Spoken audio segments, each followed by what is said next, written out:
여러분, 성탄절이 다가오고 있습니다. 이 성탄절에 모든 사람들이 기쁨과 평화와 소망을 누려야 되는 그런 절기이죠. 캐럴이 울려 퍼지고 또 트리를 장식하고 또 크고 작은 선물들을 서로 주고받곤 합니다. 하지만 이 모든 절기를, 이 성탄의 절기를 다들 기쁨으로 보내지는 못하는 것 같아요. 어떤 분들은 성탄절이 오히려 더 외로움을 더 크게 느끼기도 하고요. 또 어떤 분들은 기쁨을 너무 강요받는 것 같다라는 좀 느낌으로, 또는 연말에 바쁘고 분주하다는 그런 마음으로, 한 해가 저물어 간다라는 좀 울적한 그런 마음으로 그렇게 성탄의 이 계절을 또 지내고 있는 것 같습니다. 2000년 전 첫 번째 성탄절의 분위기는 어땠을까요? 동방 박사들은 별을 따라왔고 경배와 기쁨으로 그날을 맞이했어요. 또 들에서 양을 치던 목자들은 천사의 노래를 들으면서 아기 예수 탄생을 기대했죠. 그러나 모든 사람들이 다 즐거워했던 것만은 아닙니다. 우리가 잘 알듯이 헤롯 왕은 혹시 권력을 빼앗길까 두려워하는 마음이 있었고요. 예루살렘의 종교 지도자들은 냉담했습니다.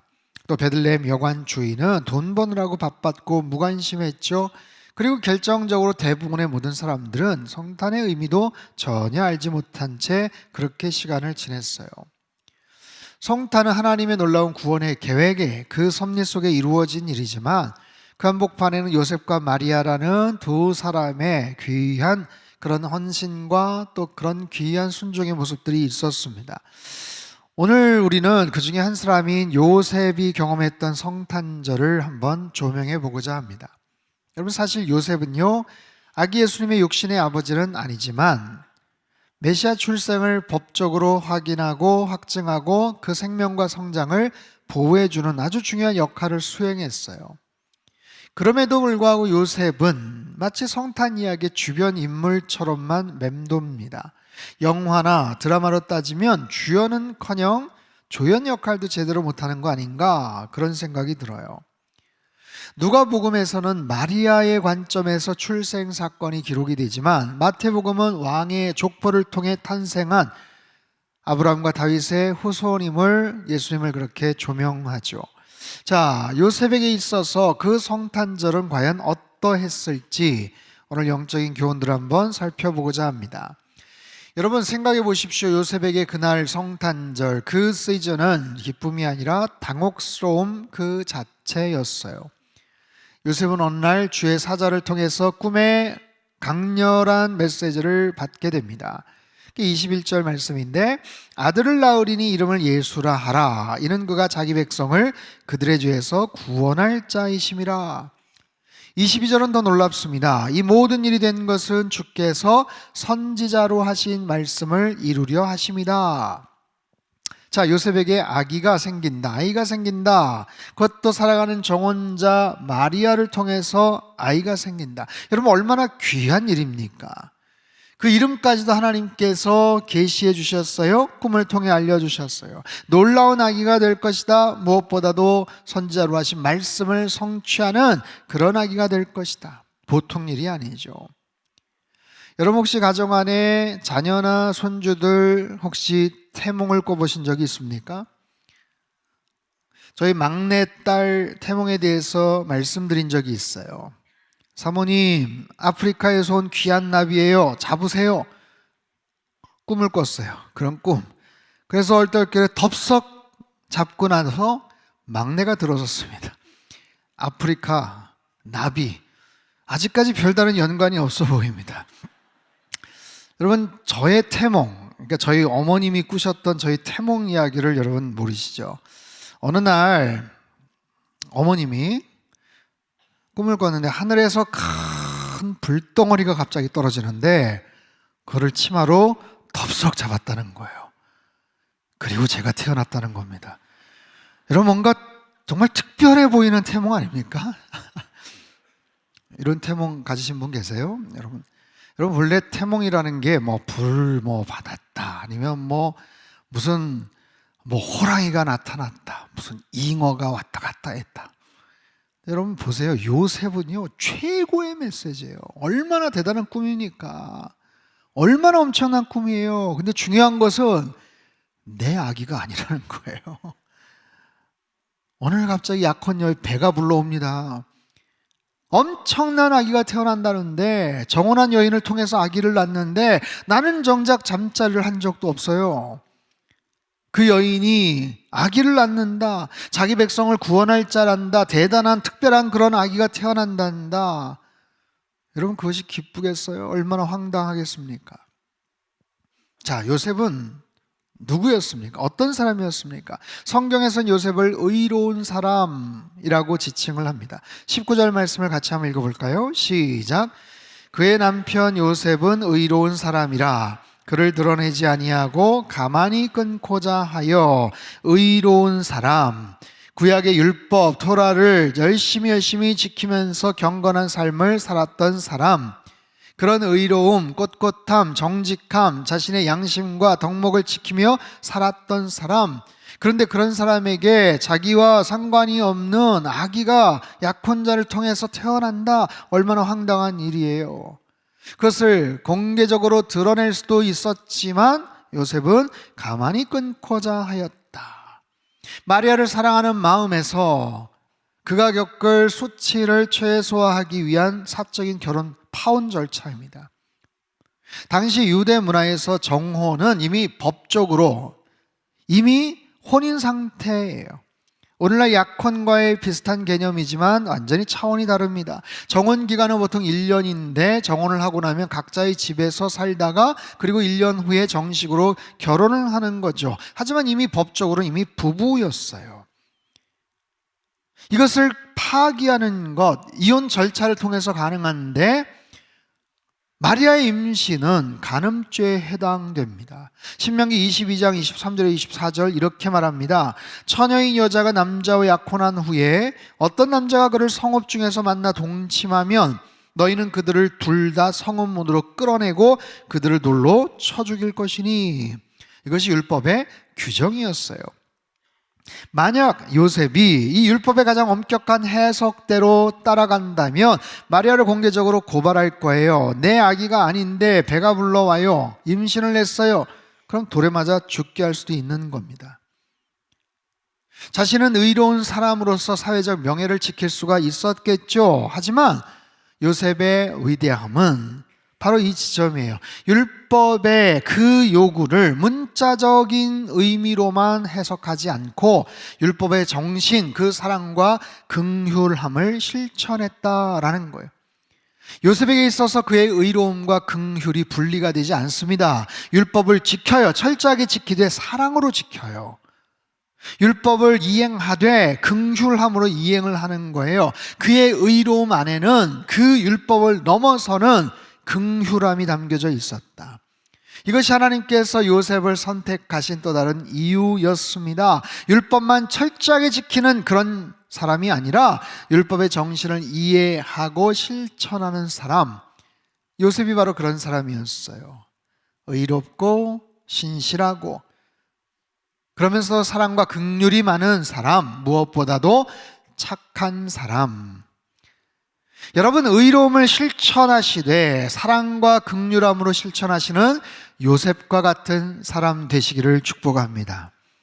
두 번째로 요셉은요, 말씀에 대하여 순종할 줄 아는 사람이었다라는 거예요. 마태복음 1장 24절 25절 말씀을 우리 같이 한번 읽겠습니다. 시작. 요셉이 잠에서 깨어 일어나 주의 사자의 분부대로 행하여 데려왔으나 아들을 낳기까지 동침하지 아니하더니 나음의 이름을 예수라 하니라. 아멘. 요셉은 즉각 순종합니다. 주의 사자의 분부대로 행하여, 분부대로 행하여. 그는 질문하지 않습니다. 소위 말해서 묻지도 따지지도 않았습니다.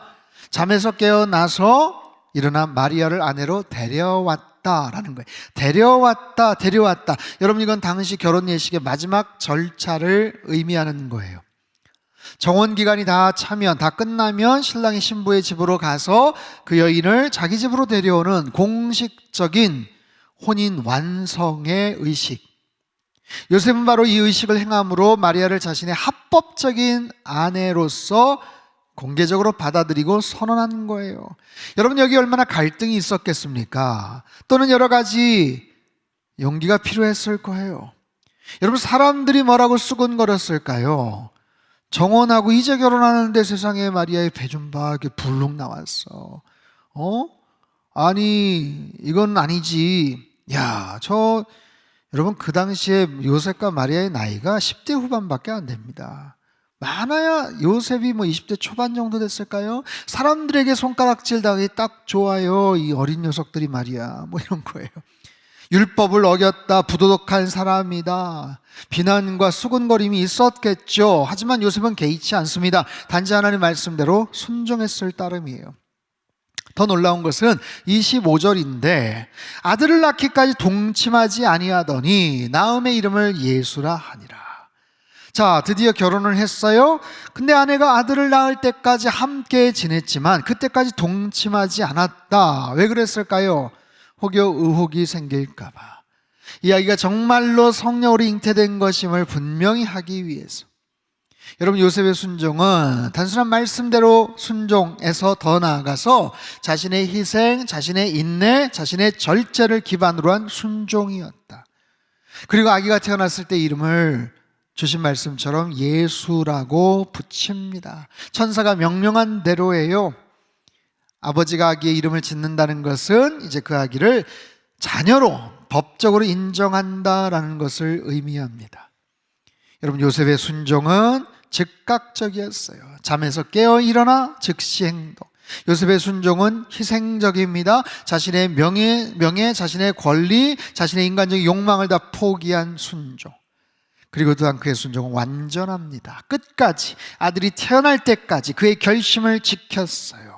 묵묵하게, 투덜대거나 불평하지 않습니다. 그저 침묵합니다.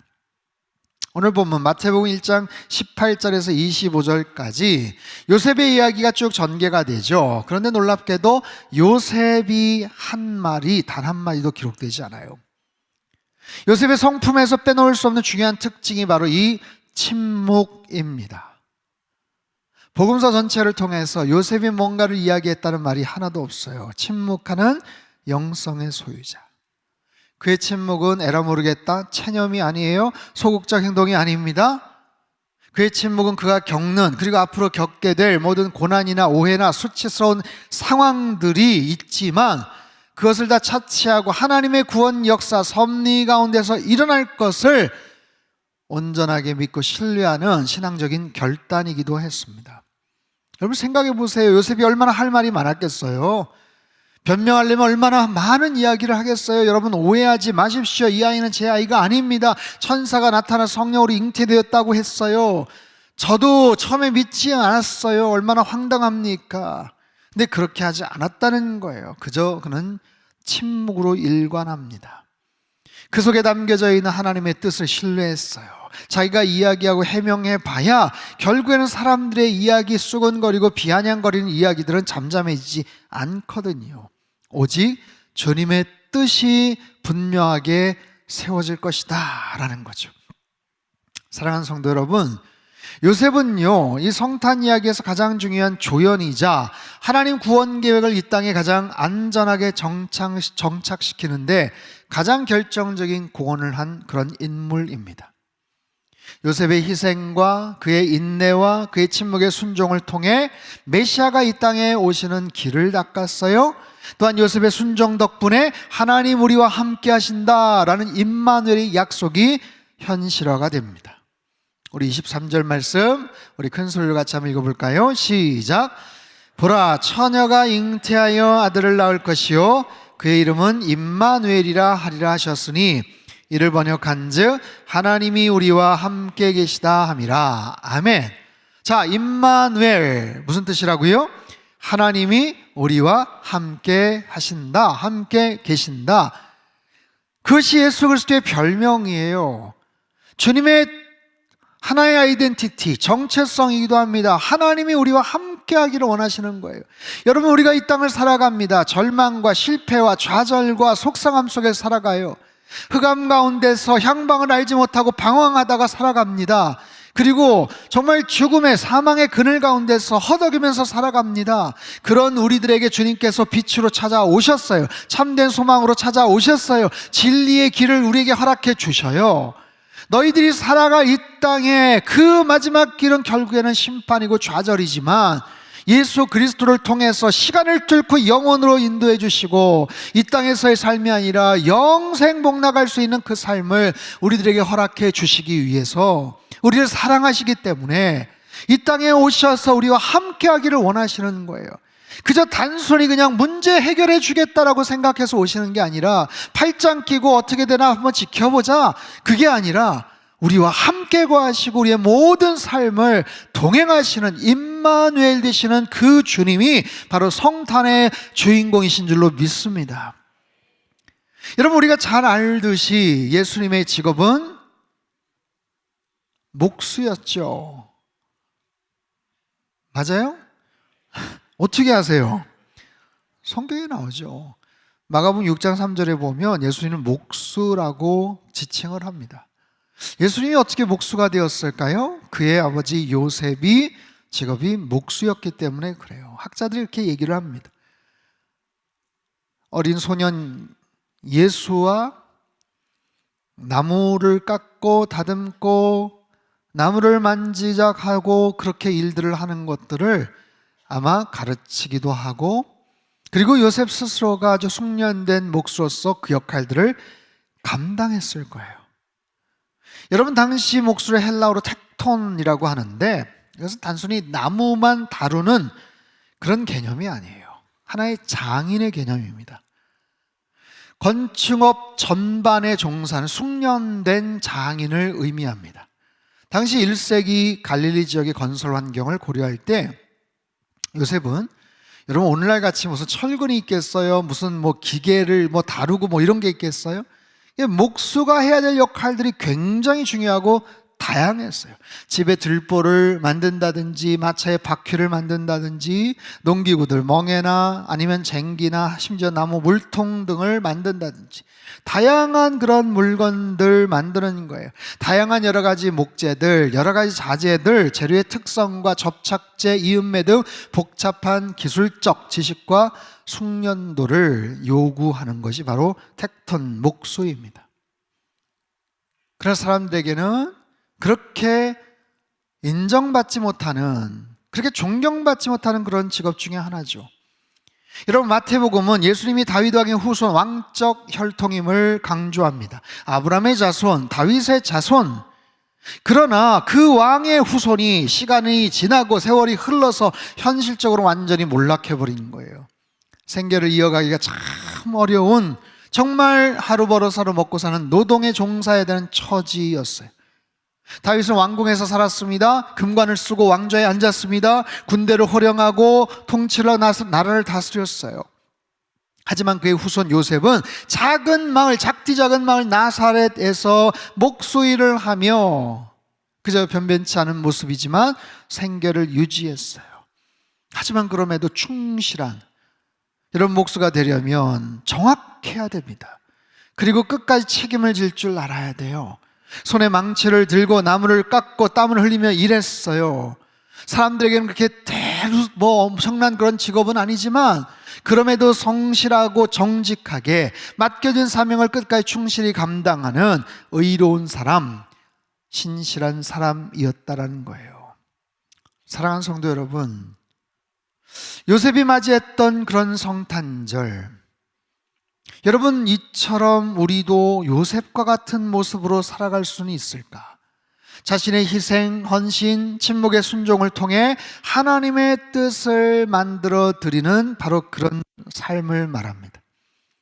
당혹스러운 모습으로 성탄을 보내야 되는 분이 혹시 계십니까? 요셉처럼 이해할 수 없는 상황이나 억울하고 화가 나는 일들을 최근에 겪고 계신 분들이 혹시 계셔요? 그럼에도 불구하고 성탄절은 다가옵니다. 그 성탄의 의미, 다른 사람처럼 마음껏 기뻐하거나 즐거워하지는 혹시 못할지라도 그럼에도 불구하고 성탄에 담겨져 있는 영적인 의미들을 우리가 깨닫고 요셉처럼 잠잠한 순종과 묵묵한 그런 영성으로 자기 역할들을 잘 감당해 나갈 때 임마누엘의 그 예수 그리스도를 우리가 경험할 수가 있지 않을까요? 주님께서 우리를 사랑하셔요. 화려하지는 않아도, 마냥 기쁘거나 즐겁지는 않아도, 마음속에 뭔가 불편하고 약간의 불만과 속상함들이 있다고 해도 내 믿음의 태도와 신실함을 가지고 주님 앞에 가까이 나아갈 때, 여러분, 다른 어떤 사람들보다도, 아니 다른 어떤 성탄절보다도 더욱더 의미 있는 성탄의 계절을 보낼 수 있다라는 거예요.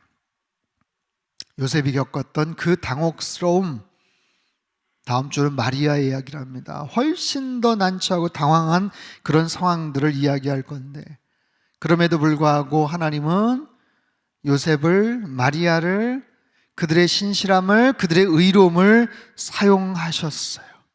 맡겨진 자리에서 묵묵하게, 몫으로서 정확하게 최선을 다해 일을 하고 가난했지만 아들 예수, 어린 예수의 성장을 끝까지 책임지는 멋진 가장이기도 했습니다. 임마누엘의 기적은 바로 이런 현장에서 나타납니다. 여러분, 우리의 삶의 현장에 임마누엘 되시는 하나님의 놀라운 은혜와 축복이 함께 하시기를 바랍니다. 우리의 삶의 모든 현장, 때로는 힘들고 부족하고 연약하고 죄와 절망과 슬픔과 상실과 부조리함과 때론 차가운 병실에서 고통을 느끼며 시련의 상처 속에서 아파하는 우리들에게 하나님은 우리와 함께 하셔요. 임마누엘의 사랑으로 함께 하시는 줄 믿습니다. 그 속에서 우리의 태도는 뭐예요? 요셉과 같은 의로움, 긍휼함, 말씀에 대한 순종, 의연한 책임감, 침묵의 영성과 성숙한 믿음의 태도를 통해 그 임마누엘의 하나님의 사랑이 더욱더 빛을 발하게 되는 거예요. 노벨 평화상 수상자였던 마더 테레사가 작은 헌신의 가치를 평생 강조하며 이렇게 말합니다. 우리는 큰 일을 할 수 없습니다. 다만 작은 일들을 위대한 사랑으로 할 수 있을 뿐입니다. 여러분, 때로는 요셉과 같은 성탄절도 그리 나쁘지 않아요. 묵묵한 헌신과 잔잔한 미소, 그리고 한결같은 순종과 침묵의 신뢰를 통해서 아기 예수는 탄생하셔요. 가장 귀한 모습으로 우리에게 구원의 기쁨을 허락해 주실 줄 믿습니다. 임마누엘 하나님, 우리와 함께 하기를 원하시는 하나님의 사랑을 부여주실 거예요. 이번 성탄절 우리 모두 요셉과 같은 믿음의 사람이 되어서 아기 예수 탄생을 기쁨으로 맞이할 수 있게 되기를 축복합니다. 놀라운 우리의 삶의 여정이 날마다 임마누엘의 기적으로 충만케 되기를 주님의 이름으로 축원합니다. 우리 한번 기도하겠습니다. 하나님 아버지, 그저 습관적으로 맞이하는 성탄절이 되지 않게 하여 주옵소서. 내 마음 한켠에 여러 가지 불안함과 두려움이 혹시 있다면, 또 불편한 마음이 있다면, 우울한 마음이 있다면 그 이유가 무엇인지를 다시 한번 생각하게 하시고, 때론 요셉과 같이 참 뜻밖의 당혹스러운 그런 상황임에도 불구하고 의로움을 잃지 않았고 신실함 가운데 맡겨진 일들에 충실했으며 또 말씀대로 그대로 순종했던 침묵의 영성을 소유했던 요셉과 같이 이번 성탄절을 맞이할 수 있는 하나님의 사람들 다 되게 인도하여 주시옵소서. 그로 말미암아 임마누엘의 놀라운 기적을 경험케 하시고 그 주님을 더욱더 뜨겁게 만나는 이번 성탄의 계절 되게 역사하여 주옵소서. 존귀하신 예수님의 이름으로 기도합나이다. 아멘.